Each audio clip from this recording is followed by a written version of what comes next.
क्या आप जानते हैं कि इस देश की मनुवादी ताकतें जब किसी मजबूत आंदोलन को जमीन पर नहीं हरा पाती तो वो कौन सा रास्ता अपनाती हैं? वो रास्ता है समाज के भीतर धीरे से एक ऐसा झूठ प्लांट कर देना जिससे लोग अपने ही सबसे मजबूत किले पर शक करने लगे। पिछले कुछ सालों से हमारे पूरे बहुजन समाज के भीतर इंटरनेट से लेकर गांव की चौपालों तक एक गहरी साजिश की तहत एक नैरेटिव फैलाया जा रहा है कि बहुजन समाज पार्टी अब सत्ता में बैठे लोगों की बी टीम बन चुकी है। कुछ लोग कहते हैं कि बीएसपी में सतीश चंद्र मिश्रा जैसे चेहरों को आगे रखकर आंदोलन को कमजोर किया गया है, तो कुछ नए नए संगठन के लड़के आदरणीय बहन कुमारी मायावती जी के संघर्षों पर ही कीचड़ उछालने लगते हैं।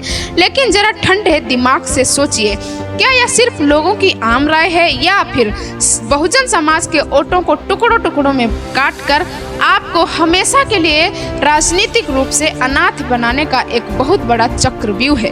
आज इस चक्रव्यूह की एक एक परत को हम इतिहास और आंकड़ों के साथ खोलने जा रहे हैं। इस गहरी साजिश और राजनीति के पूरे सच को समझने के लिए इस वीडियो के अंत तक जरूर बने रहिएगा। नमस्कार साथियों, मैं हूं सुषमा गौतम और आप देख रहे हैं भीम मिशन यूपी। भाइयों और बहनों, जो लोग आज बीएसपी पर सत्ताधारी दल से मिले होने का आरोप लगाते हैं, उन्हें इतिहास का ई भी नहीं पता। इस देश में जब भी दलितों, पिछड़ों और आदिवासियों के अधिकारों की बात आती है तो सबसे पहली और मजबूत दीवार बनकर कौन खड़ा होता है? उत्तर प्रदेश की धरती पर सांप्रदायिक ताकतों की आंखों में आंखें डालकर उनके एजेंडे को रोकने का काम किसने किया था? जवाब है आदरणीय बहन कुमारी मायावती जी ने। जी हाँ दोस्तों, सत्ता के सामने घुटने तो उन लोगों ने टेके हैं जो कल तक खुद को धर्मनिरपेक्ष कहते थे और आज स्वार्थ के लिए पाला बदल चुके हैं। बहन जी ने अपने चार बार के शासन कालों में कभी भी बहुजन स्वाभिमान और मान्यवर कांशीराम साहब जी के विचारधारा से रत्ती भर भी समझौता नहीं किया है। जब जब स्वाभिमान की बात आई उन्होंने सत्ता को लात मार दी है, लेकिन कभी झुकी नहीं। इसीलिए बीएसपी को किसी की बी टीम कहना सिर्फ अज्ञानता ही नहीं बल्कि समाज के साथ की जाने वाली गद्दारी है। अब बात करते हैं दूसरे आरोप की जो अक्सर उठाया जाता है कि बीएसपी में सतीश चंद्र मिश्रा जैसे लोगों को क्यों शामिल किया गया। साथियों, राजनीति कभी भी भावनाओं से नहीं बल्कि रणनीति से जीती जाती है। मान्यवर कांशीराम साहब जी ने हमें सिखाया था कि अगर हमें हुक्मरान बनना है तो हमें सत्ता की चाबी हासिल करनी होगी और उसके लिए हर उस समीकरण को साधना होगा जो जरूरी है। साल 2007 में जब उत्तर प्रदेश में पूर्ण बहुमत की ऐतिहासिक सरकार बनी थी तो वह इसी सोशल इंजीनियरिंग का नतीजा थी।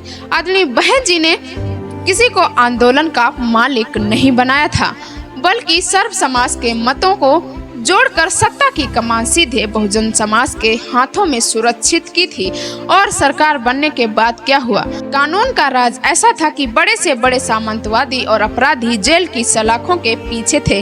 आज सोशल मीडिया पर ज्ञान देने वाले किसी नेता में क्या ऐसा कड़क फैसला लेने का दम है? लेकिन सबसे ज्यादा दर्द तब होता है जब भीम आर्मी और आजाद समाज पार्टी के कुछ युवा जो खुद को बाबा साहब का सिपाही कहते हैं, सोशल मीडिया पर आकर आदरणीय बहन जी के खिलाफ अभद्र बातें लिखते हैं। मैं ऐसे युवाओं से बहुत जिम्मेदारी के साथ सवाल पूछना चाहती हूँ। जिस बीएसपी की संघर्षों की बदौलत आज इस देश का शोषित समाज सिर उठाकर थाने और कचहरी में खड़ा हो पाता है, जिस नीले झंडे ने आपको इस देश की राजनीति में एक मजबूत पहचान दी, आज आप उसी की जड़ें काटने में क्यों लगे हैं? आपके नेता आज एक एक सीट के लिए तरस रहे हैं, जबकि बहन जी ने 4 बार सरकार चलाकर यह साबित किया कि बहुजन हुकूमत कैसी होती है। नए नए दल बनाकर आप समाज का भला नहीं कर रहे हैं बल्कि हमारे ही परंपरागत वोटों को बांटकर उन्हीं ताकतों का रास्ता साफ कर रहे हैं जो हमारा आरक्षण और हमारा संविधान खत्म करना चाहती हैं। यह बात जितनी जल्दी समझ आ जाए उतना ही अच्छा है। इसीलिए साथियों, अफवाहों के इस जाल से बाहर निकलिए।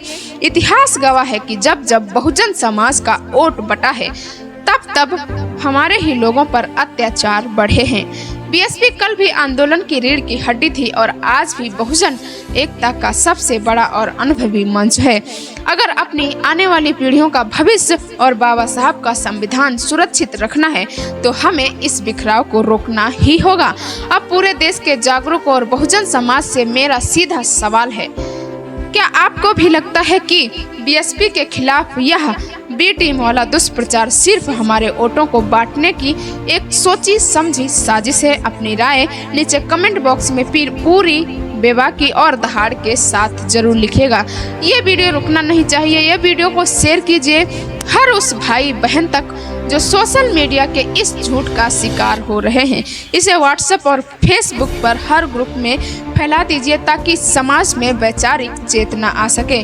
वीडियो को लाइक करें और आपके अपने इस वैचारिक चैनल भीम मिशन यूपी को सब्सक्राइब करना ना भूलें।